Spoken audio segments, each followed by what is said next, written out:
오늘 여러분과 함께 나눌 하나님의 말씀은 두 구절을 함께 보려고 합니다. 먼저 첫 번째는 히브리서 11장 1절부터 6절까지의 말씀입니다. 히브리서 11장 1절부터 6절까지의 말씀입니다. 제가 하나님 말씀 받들어 읽겠으니 여러분께서는 각 가정에서 소리내어 읽으실 수 있는 분들은 함께 읽으시고, 그렇지 않으신 분들은 눈으로 읽으시기를 바랍니다. 하나님 말씀 받들어 읽겠습니다. 믿음은 바라는 것들의 실상이요 보이지 않는 것들의 증거니 선진들이 이로써 증거를 얻었느니라. 믿음으로 모든 세계가 하나님의 말씀으로 지어진 줄을 우리가 아나니 보이는 것은 나타난 것으로 말미암아 된 것이 아니니라. 믿음으로 아벨은 가인보다 더 나은 제사를 하나님께 드림으로 의로운 자라 하시는 증거를 얻었으니 하나님이 그 예물에 대하여 증언하심이라. 그가 죽었으나 그 믿음으로써 지금도 말하느니라. 믿음으로 에녹은 죽음을 보지 않고 옮겨졌으니 하나님이 그를 옮기심으로 다시 보이지 아니하였느니라. 그는 옮겨지기 전에 하나님을 기쁘시게 하는 자라 하는 증거를 받았느니라. 믿음이 없이는 하나님을 기쁘시게 하지 못하나니 하나님께 나아가는 자는 반드시 그가 계신 것과 또한 그가 자기를 찾는 자들에게 상 주시는 이심을 믿어야 할지니라. 아멘. 6절을 한 번 더 읽도록 하겠습니다. 6절입니다. 믿음이 없이는 하나님을 기쁘시게 하지 못하나니 하나님께 나아가는 자는 반드시 그가 계신 것과 또한 그가 자기를 찾는 자들에게 상 주시는 이심을 믿어야 할지니라. 아멘. 한 구절 더 볼 곳은 시편 14편. 여러분 히브리서 11장에 책갈피를 해놓으실 수 있으시면은 책갈피를 해놓으시고 시편 14편 1절부터 7절까지의 말씀을 보도록 하겠습니다. 구약 성경 954쪽쯤에 있습니다. 다 찾으신 줄로 믿고 이 또한 함께 읽도록 하겠습니다. 어리석은 자는 그의 마음에 이르기를 하나님이 없다 하는도다. 그들은 부패하고 그 행실이 가증하니 선을 행하는 자가 없도다. 여호와께서 하늘에서 인생을 굽어 살피사 지각이 있어 하나님을 찾는 자가 있는가 보려 하신즉 다 치우쳐 함께 더러운 자가 되고 선을 행하는 자가 없으니 하나도 없도다.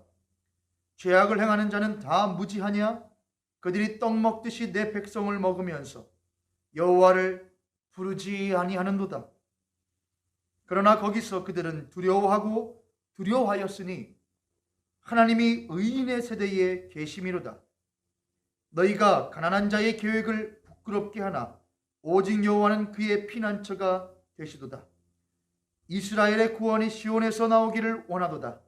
여호와께서 그의 백성을 보로된 곳에서 돌이키실 때에 야곱이 즐거워하고 이스라엘이 기뻐하리로다. 아멘.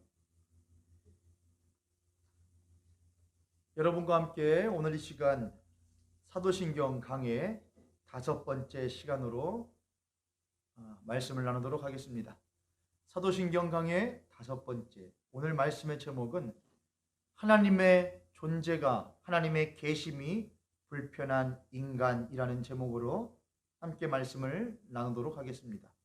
하나님의 계심이 불편한 인간. 지난주에 그동안 했던 내용을 간략하게 요약을 하고 오늘 말씀을 나누면 될 것 같습니다. 우리가 지금 사도신경 강의 5번째 시간인데요. 사도신경을 우리들이 크게 4부분으로 나누어서 본다고 말씀드렸습니다.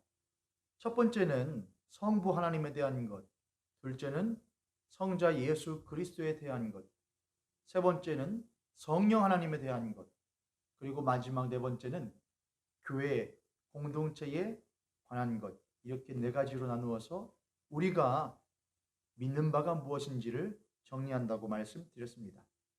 지금 저희들이 서두에서 나누고 있는 것은 성부 하나님에 대한 것을 우리들이 지금 살펴보고 있습니다. 성부 하나님의 우리들이 사도신경을 먼저 한번 고백하는 것이 좋을 것 같네요. 사도신경이요. 한번 사도신경을 고백하고 정리를 하도록 하겠습니다. 이렇게 되어 있습니다. 우리가 믿는 바가 무엇인지가 나는 전능하신 아버지 하나님 천지의 창조주를 믿습니다. 나는 그의 유일하신 아들 우리 주 예수 그리스도를 믿습니다. 그는 성령으로 잉태되어 동정녀 마리아에게서 나시고 본디오 빌라도에게 고난을 받아 십자가에 못 박혀 죽으시고 장사된 지 사흘 만에 죽은 자 가운데서 다시 살아나셨으며 하늘에 오르시어 전능하신 아버지 하나님 우편에 앉아 계시다가 거기로부터 살아있는 자와 죽은 자를 심판하러 오십니다. 나는 성령을 믿으며 거룩한 공교회와 성도의 교제와 죄를 용서받는 것과 몸의 부활과 영생을 믿습니다. 아멘. 이것이 바로 우리들이 믿는 바요 고백하는 신앙입니다. 이 사도신경의 서두에서 우리들이 지금 나누고 있는 것은 바로 첫 번째 줄에 있었던 나는 전능하신 아버지 하나님 천지의 창조주를 믿습니다. 라는 부분을 지금 우리들이 나누고 있죠. 그래서 성부 하나님에 대해서 우리가 믿는 바가 크게 구분되어진다면 나는 전능하신 하나님을 믿습니다. 나는 창조주이신 하나님을 믿습니다. 나는 아버지이신 하나님을 믿습니다. 이렇게 세 가지가 있고 이 세 가지 나는 전능하신 하나님, 창조주이신 하나님, 아버지이신 하나님이 계심을 믿습니다. 그렇죠. 하나님이 계시는 것과 하나님이 계시는 것은 존재에 대한 이야기이고 전능하신 하나님 또한 창조주이신 하나님 또한 아버지이신 하나님은 그 계시는 존재하신 하나님에 대한 우리가 믿는 특성들과 설명들인 것이죠. 그래서 먼저 우리가 살펴보는 것이 지금 무엇이냐? 하나님의 계심에 대하여 우리들이 나누고 있습니다. 우리가 하나님의 계심을 믿는다는 것은 무엇을 말하는지 살펴보고 있는 것이지요. 그래서 우리들이 지금 시간까지 나누었던 것들은 하나님의 계심을 우리들이 어떻게 알 수 있는가? 또한 하나님이 계시지 않는다면 과연 어떻게 될 것인가? 이에 대해서 나누었고 지난 시간에 우리들이 나누었던 것은 우리들이 인간들이 가지고 있는 하나님이 만약 계시지 않는다면 어떻게 될까? 그거에 대해서 우리들이 나누었었는데 그 부분을 지난주에 이번 주에 마무리를 짓고 오늘 제목으로 한 하나님의 계심이 불편한 인간들이라는 제목으로 말씀을 나누면 될 것 같습니다.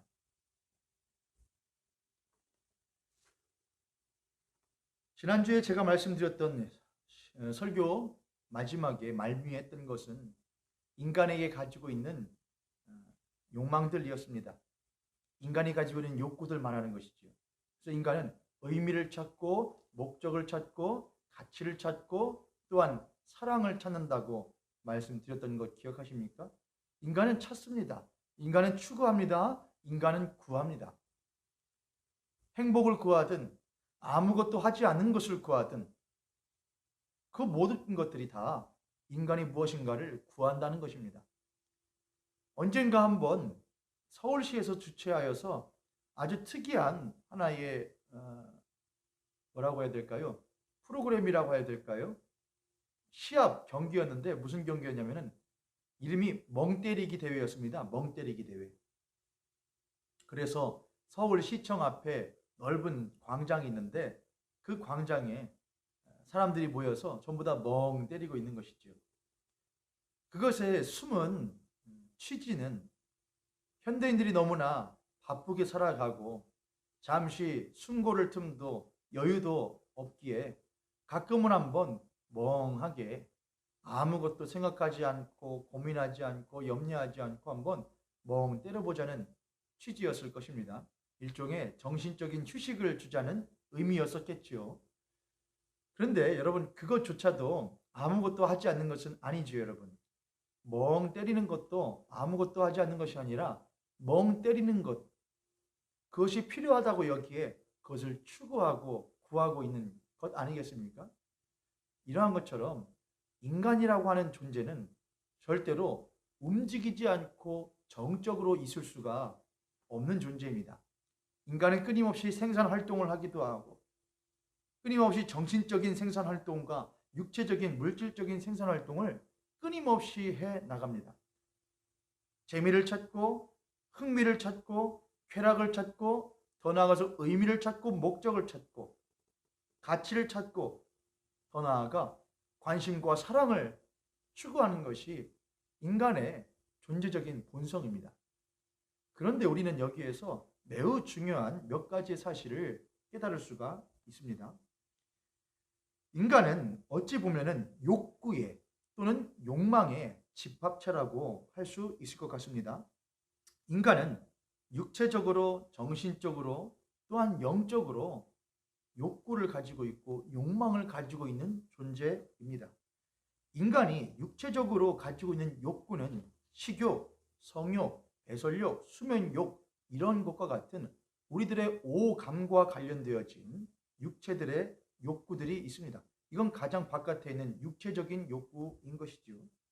인간의 정신적인 욕구도 있습니다. 인간의 지정의를 통하여 활용하여서 인간이 자신의 자아를 발견하고 또는 발전시켜 그 자아를 실현코자 하는 욕구가 있습니다. 아무리 하찮게 보이고 잘못되어진 타락한, 여러분 이렇게 해볼까요? 범죄자가 있죠. 범죄자가 도둑질을 하고 싶고 심지어 살인하고 싶은 것까지도 그 인간에게는 그릇되어진 자아 실현의 욕구인 것이지요. 왜곡되어진 자아 실현이요. 난 저렇게 되고 싶어. 난 저런 걸 하고 싶어.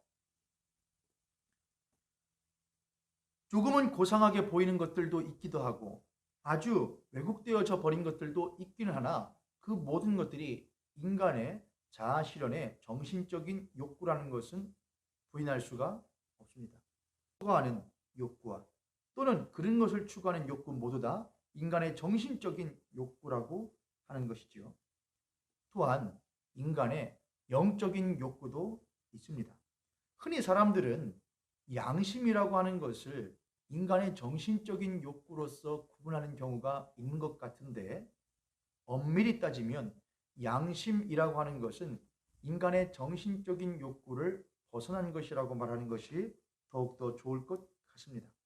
인간의 양심, 수비지심, 수호지심, 측은지심, 시비지심 이러한 것과 같은 인간이 도저히 이것이 왜 인간에게 존재하는지를 설명할 수 없는 욕구가 있습니다. 마땅히 그러해서는 안 돼. 마땅히 그러는 것은 옳지가 않아. 이라고 하는 인간의 이 도덕률이라고 하는 것.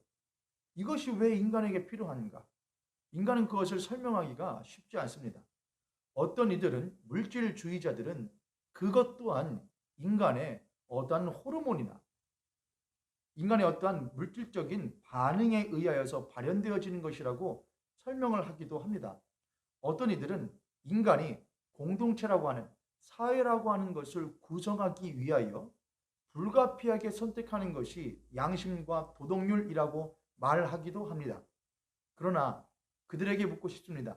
그렇게 대답을 해놓고 당신은 속이 시원하십니까? 인간이 사회에서 또는 공동체에서 살아가고 그 공동체를 존속시키고 유지시키기 위하여 치밀한 계산에 의하여서 발현되어지는 것이 바로 인간의 양심과 도덕률이라고 하는 설명이죠. 그런가요? 여러분의 양심의 활동, 그러면 안 돼. 그건 옳지 않은 것 같아. 무자비한 폭력이나 무자비한 사육이나 불합리한 것이나 부당한 것들을 보고 듣고 당했을 때에 나의 마음 가운데서 바로 반응되어지는 그 도덕심, 그 양심이라는 것이 치밀한 계산 때문에 나오는 것입니까? 아니면은 우리들 안에서 갑자기 발현되어지는 반응인 것입니까? 그건 계산으로 되는 것이 아닙니다. 그 어린아이에게 폭언과 폭력을 행하면 그 어린아이는 치밀한 계산에 의해서가 아니라 즉각적인 반응에 의하여 그것에 대해서 부정적이고 또한 반발하는 작용을 일으킵니다. 그것은 아이가 계산한 것이 아닙니다. 어린아이를 쓰다듬고 온화하고 따뜻한 말로 대하면, 그 눈빛으로 대하면 그 아이는 금방 미소를 짓고 웃음을 갖습니다. 그것이 아이의 치밀한 계산에 의하여서 나오는 반응인가요? 아니면 즉각적인 반응인가요? 즉각적인 반응입니다. 인간은 그러한 양심과 도덕률에 의하여서 때로는 치밀한 계산에는 맞지 않는 손해를 입기도 하고 손해를 보기도 하고 또는 자신의 것을 버려버리기도 하는, 생명을 버려버리기도 하는 일을 행합니다. 그것이 계산에 의한 것입니까? 아니면 즉각적인 반응에 의한 것입니까? 즉각적인 반응에 의한 것입니다. 인간은 그렇게 양심과 도덕심이라고 하는 영적인 욕구를 가지고 있습니다. 또한 인간에게는 종교성이라고 하는 욕구가 있습니다. 오늘날 이렇게 과학이 발전하고 종교에 대하여 또한 신앙에 대하여 무시하고 또는 외면하는 사회 풍토가 오늘 이 시대만큼 팽배한 때가 없지만 여전히 그럼에도 불구하고 그 종교라고 하는 것은, 신앙이라고 하는 것은 여전히 이 일상 가운데에 깊게 뿌리 박혀 있고 또한 점점 더 오히려 번성하여져 가고 있습니다. 왜 그럴까요? 과학은 점점 발전하고 모든 것을 과학과 물질과 인간의 설명으로, 인간의 능력으로 설명 가능할 것이라 여겼는데 어찌하여 인간의 능력의 부재와 인간의 능력의 한없는 약함을 말하는 종교라고 하는 것이 어째서 그렇게 사람들 사이에서 떠나지 않고 존재하고 있는 것일까요? 그것은 인간 안에 스스로의 종교성이 있기 때문에 그렇습니다. 인간이 아무리 뛰어나고 아무리 높아졌다고 할지라도 인간은 자신이 절대로 무한한 자가 아니며 자기 자신이 절대로 전능한 자가 아니라고 하는 것을 인간은 본성적으로 알고 있습니다. 인간은 자신에게 한계라고 하는 것이 있다는 것을 절대로 부인할 수가 없다는 것입니다.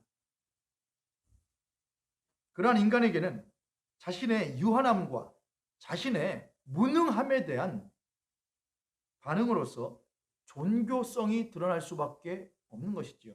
종교라는 것이 무엇입니까? 우리가 흔히 그렇게 말하죠. 종교성이라는 것은 초월하지 못한 유한하고 또한 무능한 인간이 자신의 유한함과 무능함을 깨달았을 때에 전능하고 또한 무한한 초월자에게 의지하는 것이 종교심 아닙니까? 그렇습니다. 인간에게는 아무리 많은 것들이 발전하고 많은 것들을 설명할 수 있게 되었다고 할지라도 인간은 여전히 전 우주의 티끌보다도 작은 그 모든 우주를 여전히 그 모든 우주의 아주 지극히 미미한 일부분도 설명해내고 있지 못한 존재라고 하는 것을 인간은 압니다. 그러한 인간의 솔직한 반응은 바로 종교심인 것입니다. 그렇다면 초월자에게 나를 의지해야 되는 것 아닌가? 라고 하는 그 종교심 말입니다. 이와 같이 인간의 육체적, 정신적 또한 영적인 욕구를 우리는 물질적인 욕구와 비물질적인 욕구라고 구분할 수도 있을 것 같습니다. 인간의 이러한 물질적인 욕구와 비물질적인 욕구는 한 가지 우리들에게 알려주는 것이 있는데, 인간은 물질적인 욕구가 있다, 필요하다는 것이죠.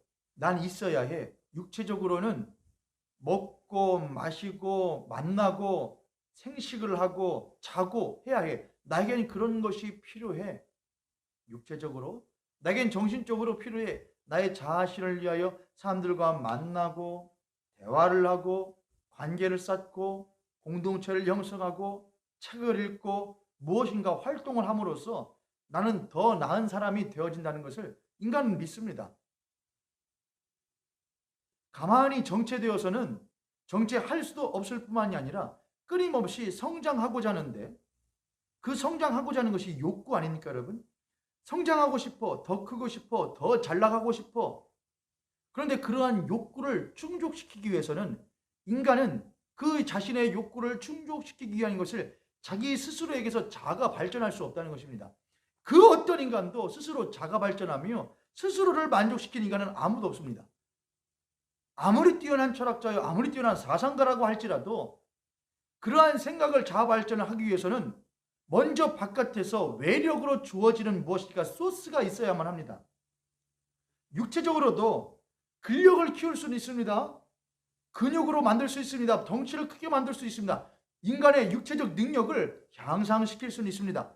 그러나 그걸 하기 위해서는 외력에 의하여 외부에서 끊임없이 영양소와 기구와 그러한 것들이 우리들에게 주어지지 않으면, 충족되어지지 않으면 그런 것들을 할 수가, 향상시킬 수가 없는 것입니다.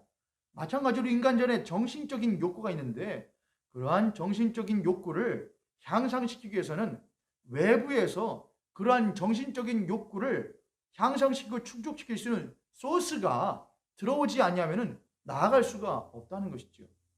아무리 스케이트가 처음에는 잘 나가는 것 같아도 그것을 처음에 봅슬레이 경기 아시죠 여러분? 봅슬레이 경기. 왜 조그마한 썰매에 3, 4명이 타서 가는 이 겨울 동계 스포츠 있지 않습니까? 그거 보면은 아주 빠른 속도로 잘 나가죠.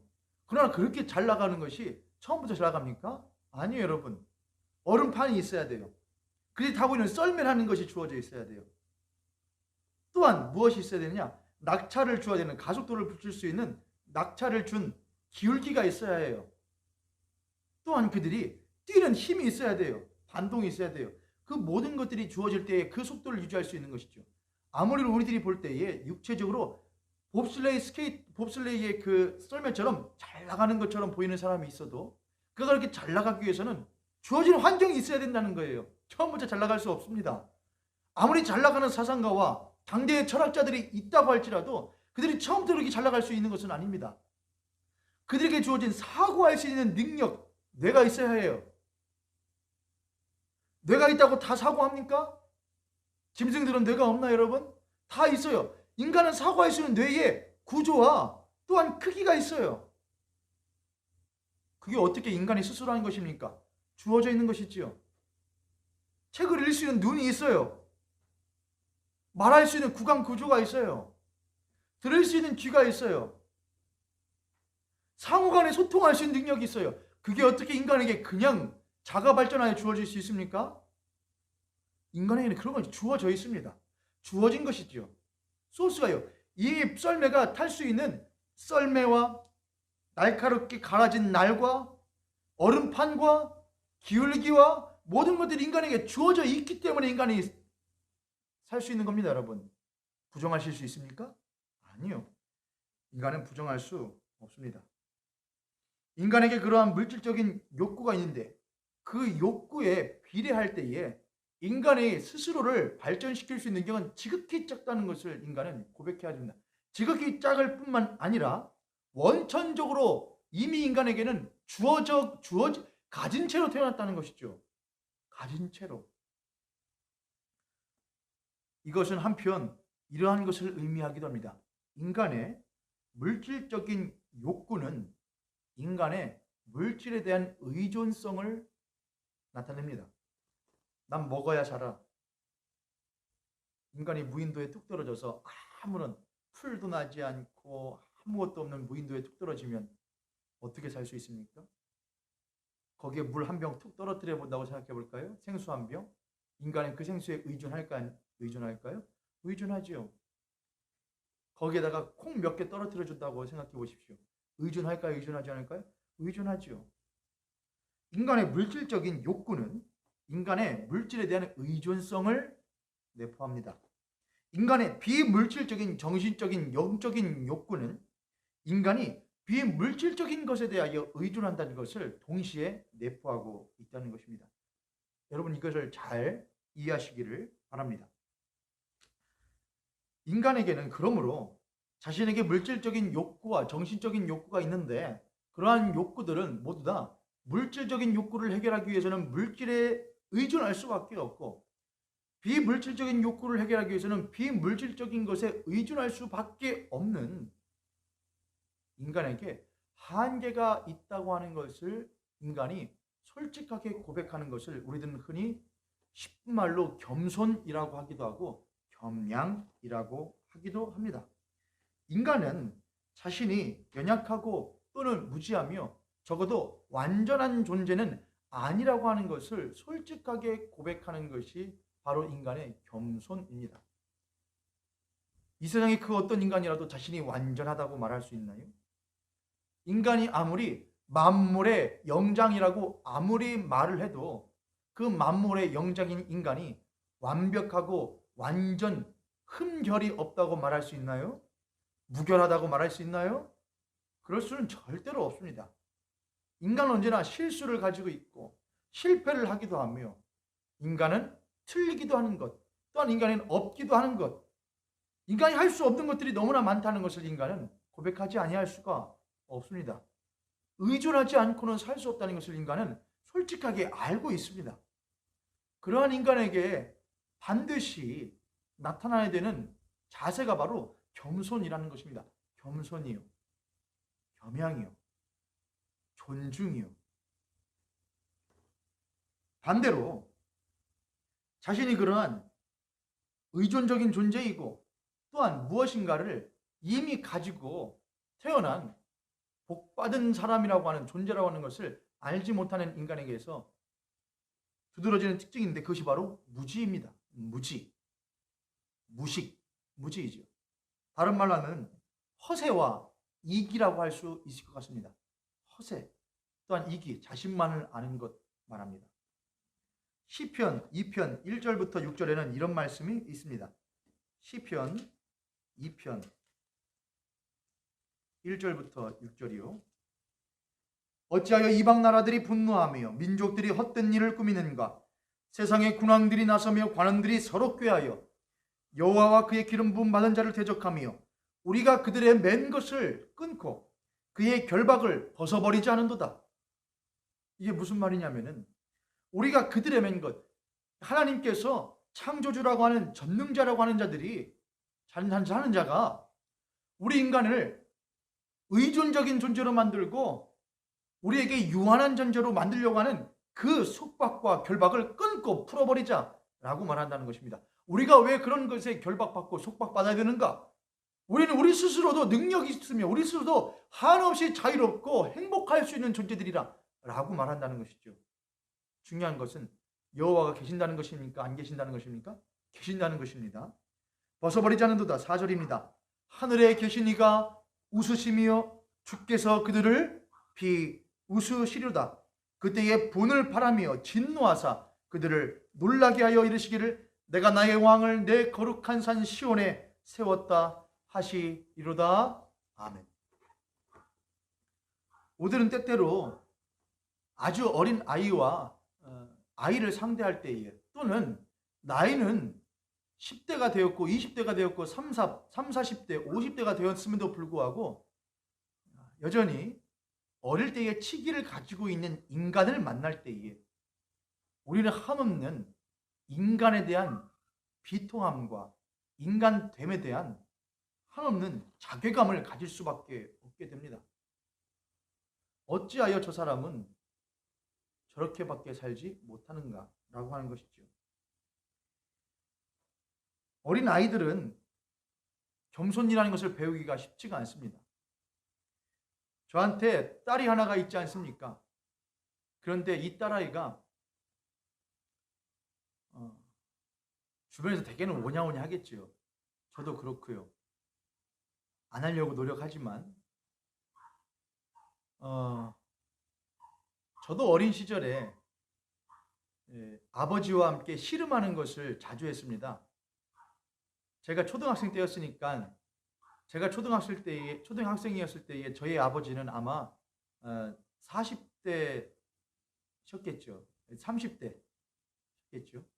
그렇죠. 30대. 아무튼 젊으실 때죠. 지금도 생각나는데 씨름을 하면은 저를 들었다 놨다 하고 옆으로 제꼈다, 우로 제꼈다, 좌로 제꼈다 본인 마음대로 하시다가 제가 안간힘을 쓰고 바깥 다리라도 조금 걸어보려고 한쪽 다리 걸면 계속 가지고 저를 놓으시다가 막판에는 뒤로 넘어가서 저 주시죠. 그러면 저는 처음에는 어릴 때는 제가 이긴 줄로 알고 의기양양하게 이겼다고, 아빠를 이겼다고 그렇게 했던 때가 있었습니다. 조금 크고 나면 아빠가 져준 것이구나 라는 것을 깨닫게 됐죠. 저희 딸아이가 주변에서 팔씨름하고 지가 힘이 센 줄 알거든요. 지금 이거 영상으로 보고 있을 텐데 자기 힘이 센 줄 알거든요. 팔씨름을 해요. 누구도 하자. 그럼 져주죠. 져주고 넘어가지고 아주 리액션을 과도하게 하죠. 그런데 유일하게 져주지 않는 한 분이 생긴 거예요. 그게 누구냐면 바로 여기 노정희 집사님이세요. 노정희 집사님은 안 져주시는 거예요. 하임이가 당황을 합니다. 왜 안 져주지? 왜 못 이기지 내가? 내가 다 이겼는데? 그런 시련이 필요합니다. 그 과정을 통해서 내가 힘이 센 게 아니구나. 내가 똑똑한 게 아니었구나. 내가 강한 게 아니었구나. 내가 다 아는 것이 아니었구나. 나에게도 한계가 있는 것이 있구나. 내가 다 아는 것도 아니며 또한 깨달을 수도 없는 것이구나. 나에게는 도움이 필요한 것이구나.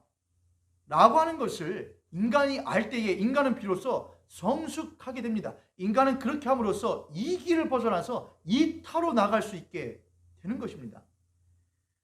자기가 최고인 줄 알고 다 이길 수 있다고 모든 것을 할 수 있다고 스스로 여기는 인간은 절대로 인간답게 살 수 없게 되는 것입니다. 인간 사회에서도 그러한 인간을 보면은 혀를 끌끌 차면서 네가 아직 어려서 그렇지, 네가 아직 뭘 몰라서 그렇지 하는데 심지어 하나님께서 그러한 인간을 보신다고 한다면은 혀를 끌끌 찬 것을 넘어서서 오늘 시편 2편 1에서 6절에 보면은 하나님이 그들을 보고 웃으시며 그들을 비웃으시리로다. 기도 안 찬다는 것이죠. 상대할 가치도 없다는 것이죠. 그러지 않겠습니까, 여러분? 그러므로서 인간에게는 절대적으로 인간이 욕구가 있으며 그러한 욕구를 스스로 충족시킬 수 있는 능력이 없는 절대적으로 물질적으로 의존적이고 비물질적으로 의존적인 존재라는 것을 인간이 겸손하게 고백할 필요가 있다는 것입니다. 인간은 그러한 겸손한 고백을 통하여서 전인적으로 또한 통전적으로 겸손한 존재로서 나아가야 되는 것이 참된 인간상이라고 할 수 있을 것입니다. 그러나 과연 인간이 또한 여러분과 제가 그러한 인간 되기를 즐겨하는가? 절대로 그렇지 않다는 것입니다. 인간은 우리가 지금까지 본 것은 이제 하나님이 계심에 대한 것들이었습니다. 하나님이 계시지 않는다면 이러한 인간의 욕구와 인간의 충족, 인간의 이 필요를 누가 채울 수 있을 것인가? 누가 가장 중요한 인간의 욕구를 채울 수 있을 것인가? 이런 것들을 우리들이 지금까지 살펴보았는데 그렇다면 인간이 과연 그러한 자기 자신에 대하여 솔직하게 고백하고 나아오는가? 그렇지 않다는 것입니다. 인간은 하나님의 계심이라고 하는 것이 불편한 존재들입니다. 인간은 본성적으로 하나님의 계심이라고 하는 것이 불편합니다. 이 세상에 있는 많은 사람들을 보십시오.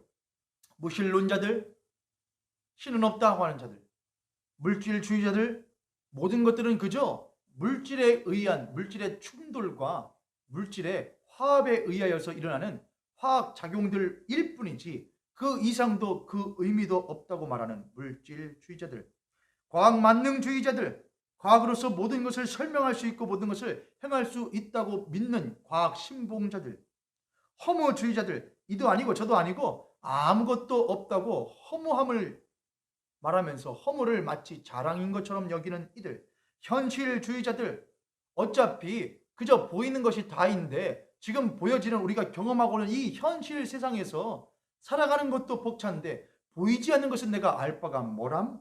이라고 말하면서 살아가는 현실주의자들, 불가지론자들, 난 그딴 건 모르겠고 욜로 그냥 이 인생을 즐기자 말하는 생각 없이 살아가는 인간들.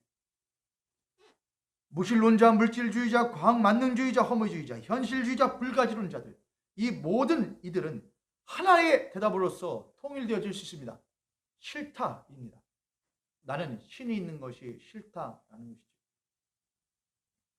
시편 14편 1절부터 7절 우리들이 읽지 않았습니까?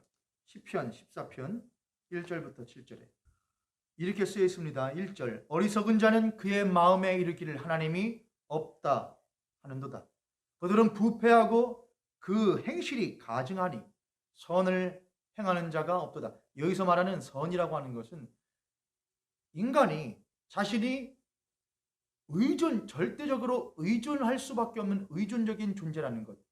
내가 지금 가지고 있다고 생각하는 능력이나 가지고 있다고 생각하는 지식과 지혜라고 하는 것조차도 내가 처음부터 가지고 태어난 것이지 내가 가지고 태어난 것이 아니라 나는 그저 태어난 거잖아요, 여러분. 있게 된 거잖아요. 근데 있는 거잖아요. 난 그저 있어 버렸는데 난 인간인 거예요. 내가 있는 거예요. 눈, 코, 귀가, 입이 있는 거예요. 이건 내가 가질 수 있어서 가진 것이 아니라 갖고 태어나 버리게 된 거예요. 그런 인간에게 제일 중요한 선이 무엇이겠습니까? 내가 어떻게 잘 살 수 있느냐? 어떻게 관계를 잘 형성하며 살 수 있느냐? 인간관계를 어떻게 맺으며 사회관계를 어떻게 맺느냐? 자아실현을 어떻게 할 것이냐? 아니라는 것이죠. 그런 인간에게 선, 이것은 물론 선할 선자도 맞지만은 전 이것을 앞선자로 말해도 좋다고 생각합니다. 앞서 행해야 될 것이 무엇이냐 이겁니다. 가장 먼저 행해야 될 것이 무엇이냐는 것입니다. 그것은 바로 내가 존재하는 것인데 나를 존재하게 한 이가 누구이냐는 것을 찾는 것입니다. 그게 바로 선입니다, 여러분. 선. 성경이 말하는 선은 바로, 성경이 말하는 지혜는 바로 인간이 나를 존재하게 만든 그 창조주가 누구이시냐, 그 전능자가 누구이시냐, 그 무한하신 이가 누구이시냐를 찾는 것이 바로 인간의 선입니다. 그러나 인간은 그 마음에 이르기를 하나님이 없다도다. 그런 자는 없다. 난 스스로 있는 자다. 그들은 부패하고 그 행실이 가증하여서 그 하나님이 없다 하며 그 하나님을 찾는 선을 행하는 자가 없도다. 2절, 여호와께서 하늘에서 인생을 굽어 살피사 지각이 있어 하나님을 찾는 자가 있는가 보려 했는데 3절, 다 치우쳐 함께 더러운 자가 되고 선을 행하는 자가 없으니 몇 명도 없다고 여러분? 하나도 없도다. 거기에는 저와 여러분도 포함되지 않았습니까? 죄악을 행하는 자는 다 무지하냐. 그들이 떡 먹듯이 내 백성을 먹으면서 여호와를 부르지 아니하는도다. 5절은 같이 한번 읽기를 원합니다. 그러나 거기서 그들은 두려워하였으니 하나님이 의인의 세대에 계십니다. 보세요. 1절과 2절에서 그들의 태도가 뭐였습니까? 그들은 하나님이 없다도다. 그들은 심히 부패하며 또한 행실이 가증하여 선을 행하는 자가 없다. 하나도 없다. 아주 기세등등하며 아주 자고하지 않습니까? 자만하지 않습니까? 오만하지 않습니까? 허세에 가득 차 있지 않습니까? 그런데 5절이 아주 중요한 표현이에요. 그러나 거기서 그 자만하며 오만하며 기세등등하고 그 허세로 가득 찬 그들의 그 깊은 곳에 그들은 두려워하였다고 하는 것입니다. 바로 인간의 두려움을 말하고 있습니다. 로마서 1장 18절부터 23절에 보면 금방 했던 시편 14편 1절부터 7절까지의 인간의 태도와 그러한 인간의 내면의 두려움을 염두에 두시고 로마서 1장으로 가십시오. 로마서 1장 18절부터 23절입니다.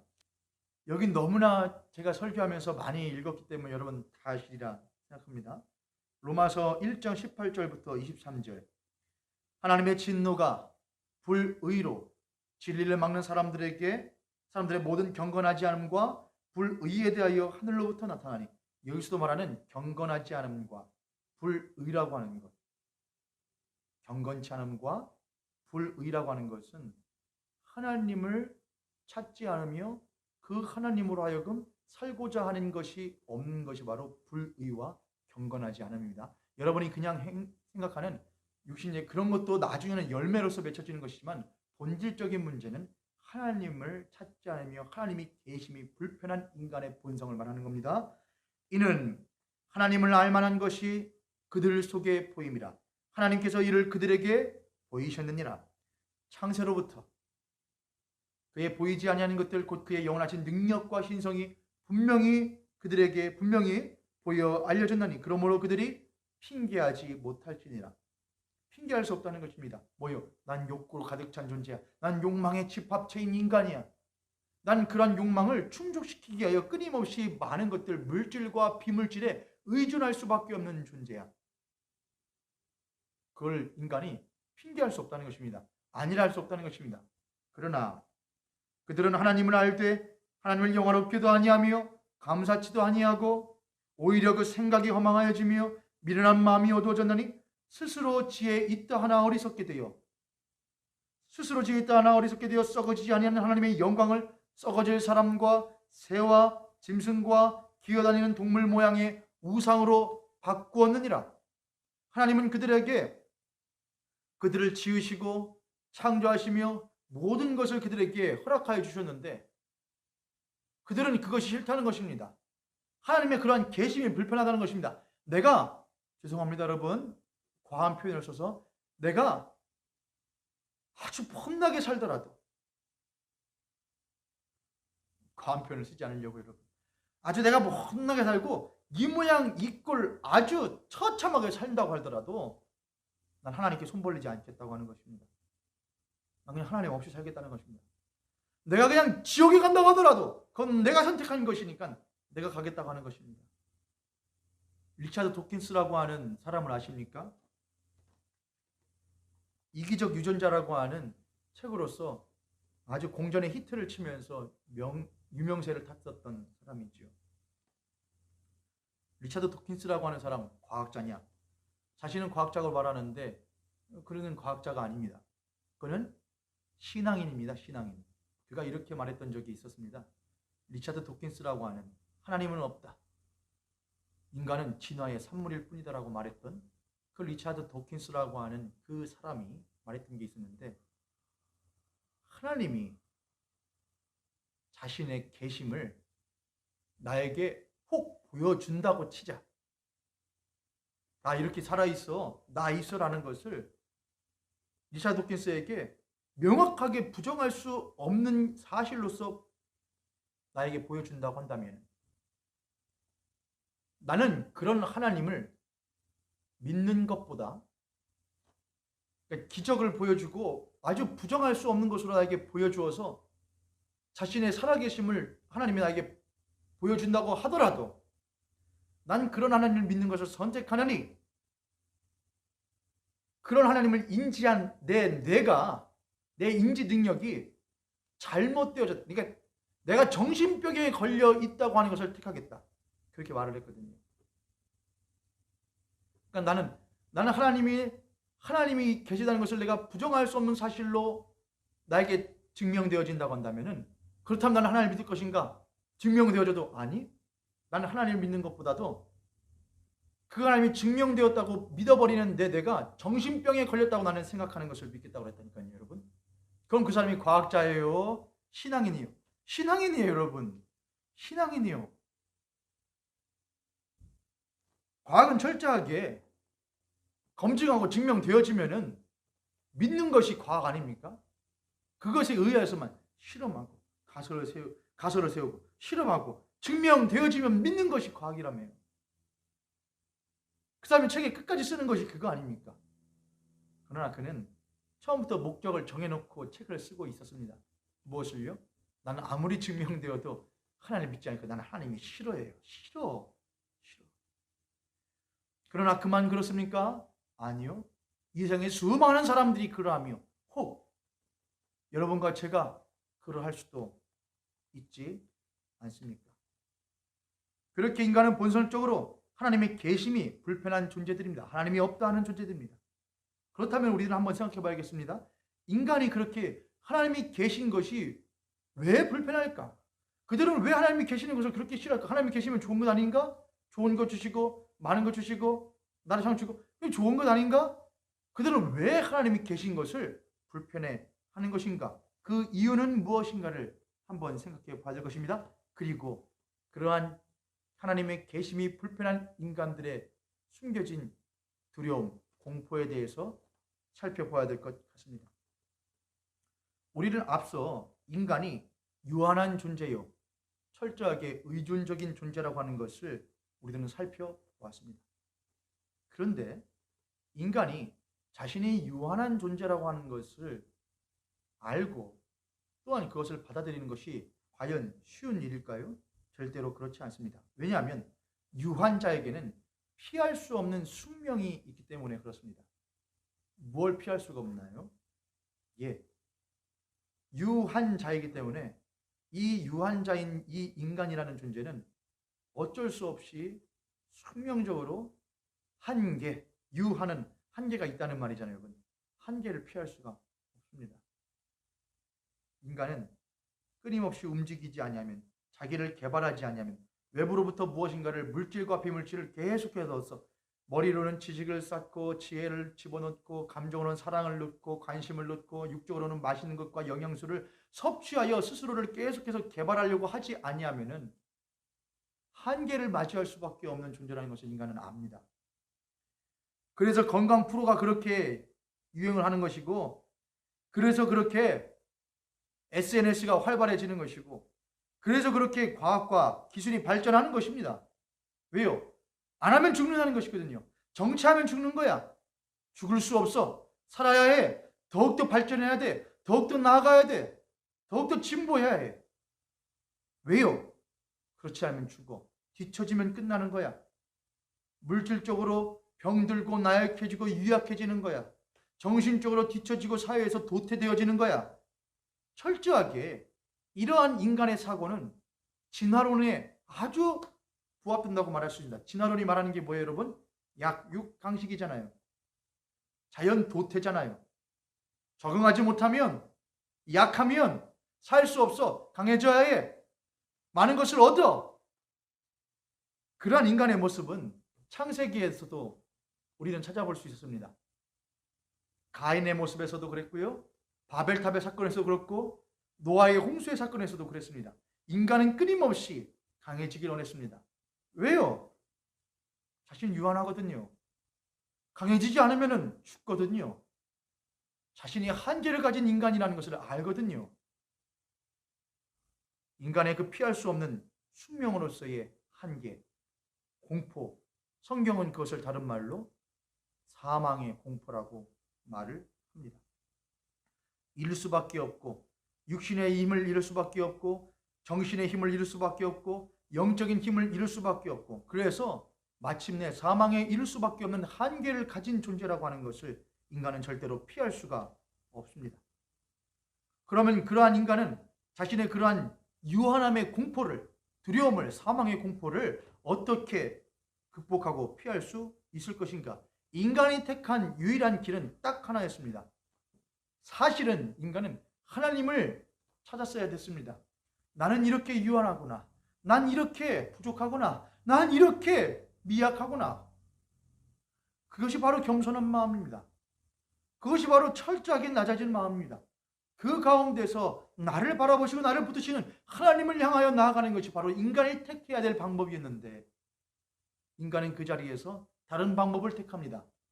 바로 무한자가 되기로 택한다는 것이죠.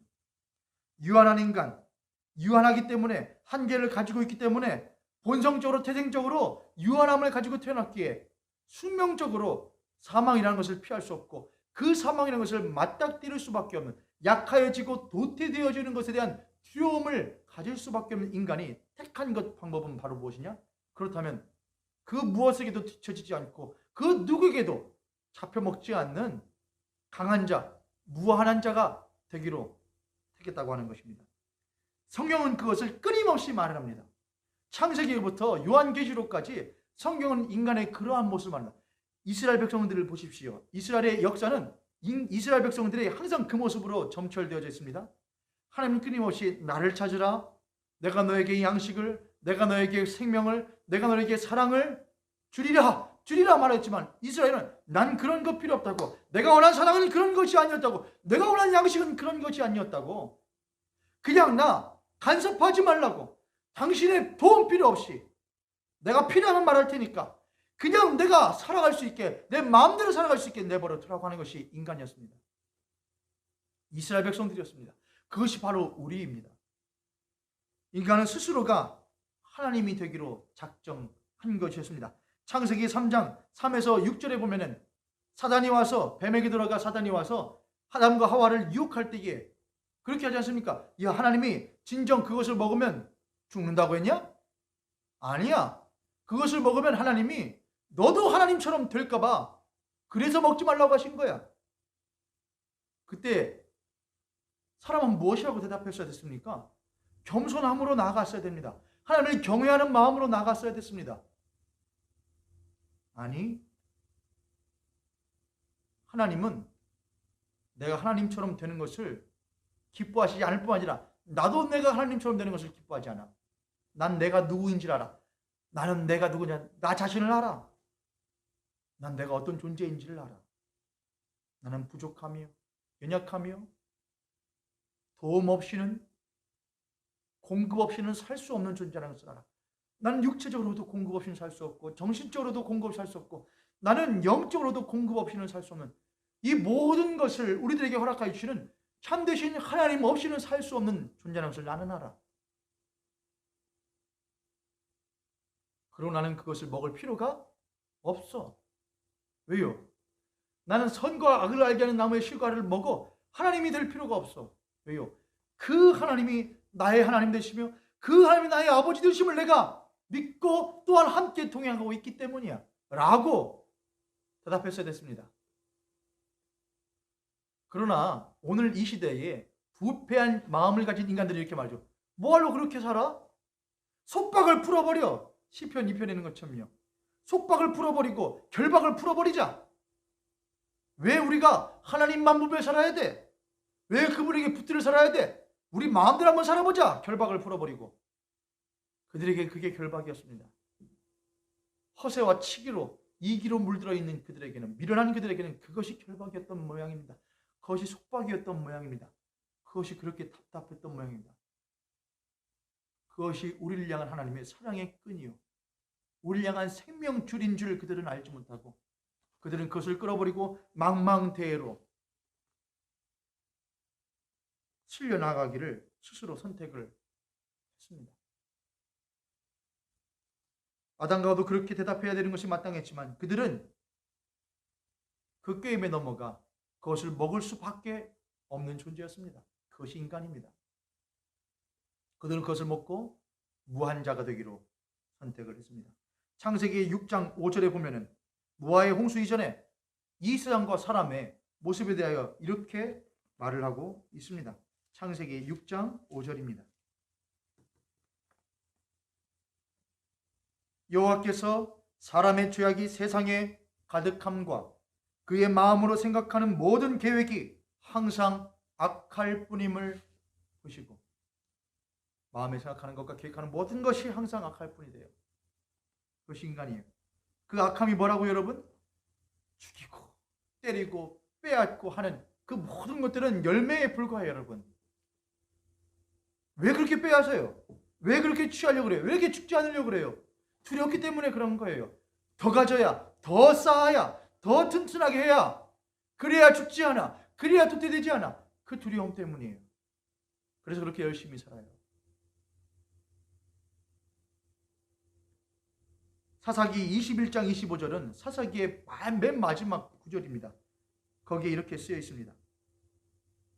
사사기 21장 25절.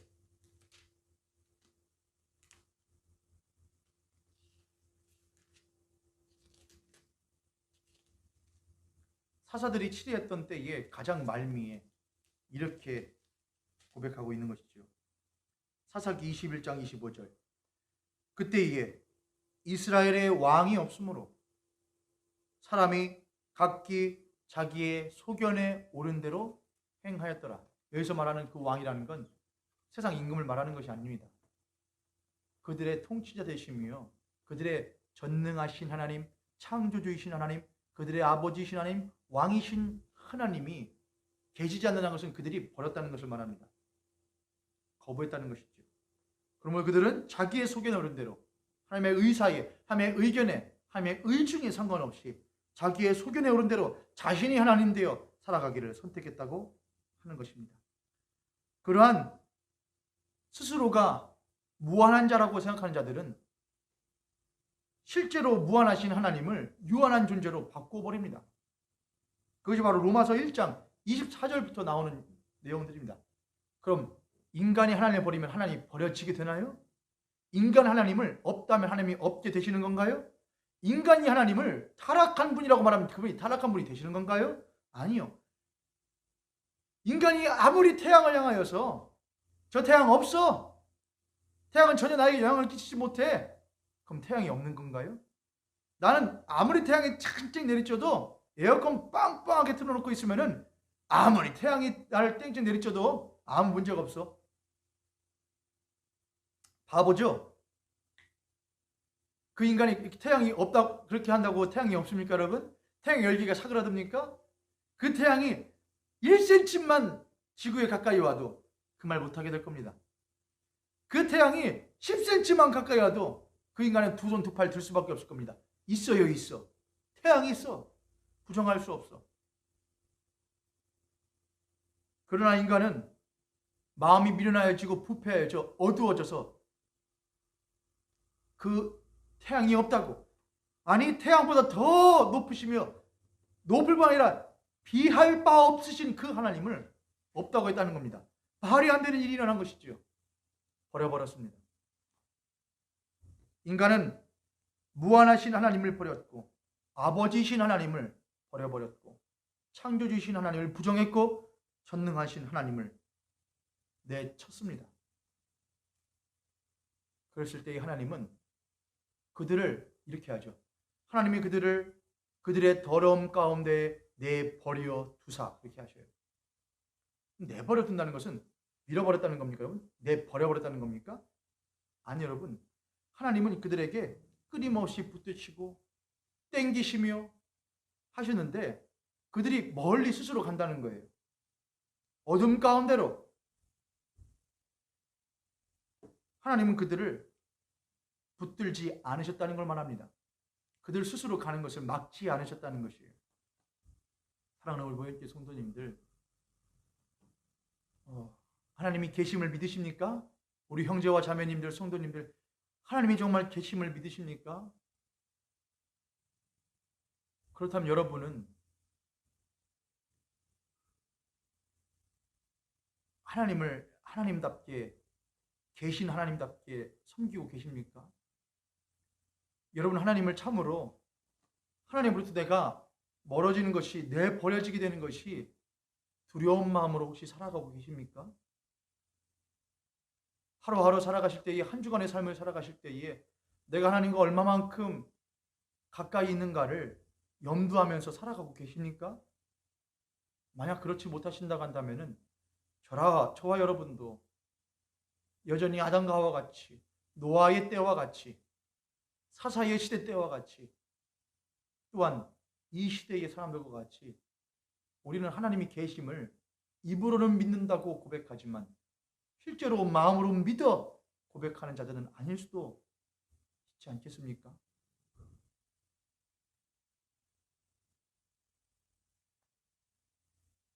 그러한 인간에게 끊임없는 공포와 끊임없는 두려움으로 떨면서도 여전히 허세와 치기로 그것을 무마하면서 스스로 무한자 되기를 선택하는 인간의 끊임없는 본성과 오늘 이 시대에 우리들의 모습을 보면서 우리들은 그 하나님의 계심을 어떻게 우리의 심령 가운데에, 심중 가운데에 믿으며 또한 그 하나님을 어떻게 계신 하나님으로서 섬길 수가 있겠습니까?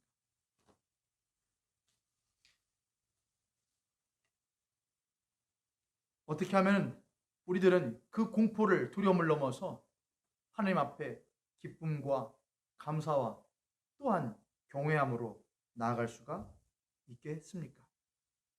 이 부분은 다음 주에 이어서 여러분과 함께 나누도록 할 텐데 오늘 그 말씀만 읽고 다음 주에 이어서 나누도록 하겠습니다. 전도서,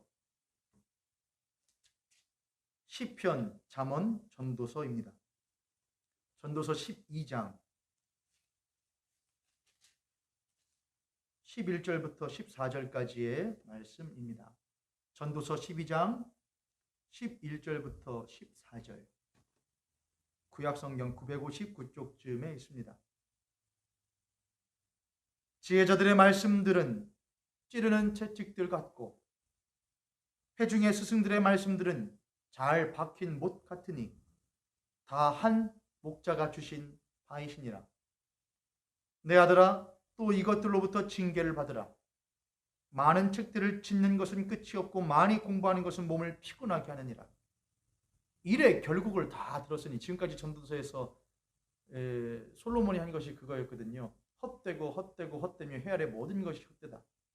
니네들이 얼마나 높아지고 얼마나 많이 쌓고 얼마나 튼튼하게 두껍게 하고 아무리 가진 애를 써도 헛되다. 너희들이 유한한 존재임을 절대로 변화할 수 없다. 바꿀 수 없다라고 하는 것이죠. 그러한 일의 결국을 다 들었으니, 그러므로 인간에게 가장 필요한 것이 무엇이냐? 해야 할 마땅한 본분이 무엇이냐? 하나님을 경외하고 그의 명령들을 지킬지어다. 이것이 모든 사람의 본분이니라. 하나님은 모든 행위와 모든 은밀한 일을 선악간에 심판하시리라. 아멘.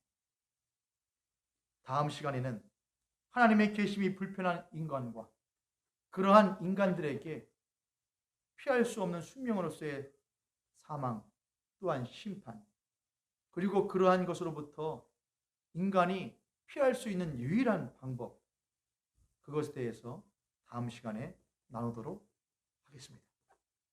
아무쪼록 사랑하는 우리 모형교회 성도 여러분, 저와 여러분이 이 세대를 본받지 말고 오직 마음을 새롭게 함으로 변화를 받아 하나님께 나아갈 수 있는 그러한 성도들이 될 수 있기를 주님의 이름으로 간절히 축복합니다. 우리의 믿는 이들의 세상에 사는 사람들과 다름이 무엇입니까? 그것은 우리들이 큰 교회를 세우는 것과 많은 성도들을 모으는 것과 우리들의 부와 명성이 축복받아 높아지는 것, 그것이 아닙니다. 우리가 믿는 자로서 세상의 사람들과 다른 것은 우리의 삶이 하나님을 경외함과 또한 하나님의 유일한 방법이고 길이요 진리 되시는 예수 그리스도의 십자가의 삶을 따라 사는 것으로 말미암아 우리의 다름이 표현되어지는 것입니다. 사랑을 보이게 성도님들, 우리들의 믿는 바와 살아갈 바가 무엇인지를 늘상 확고하게 하시고 고백하시며 살아가는 저와 여러분 되기를 주님의 이름으로 간절히 축복합니다.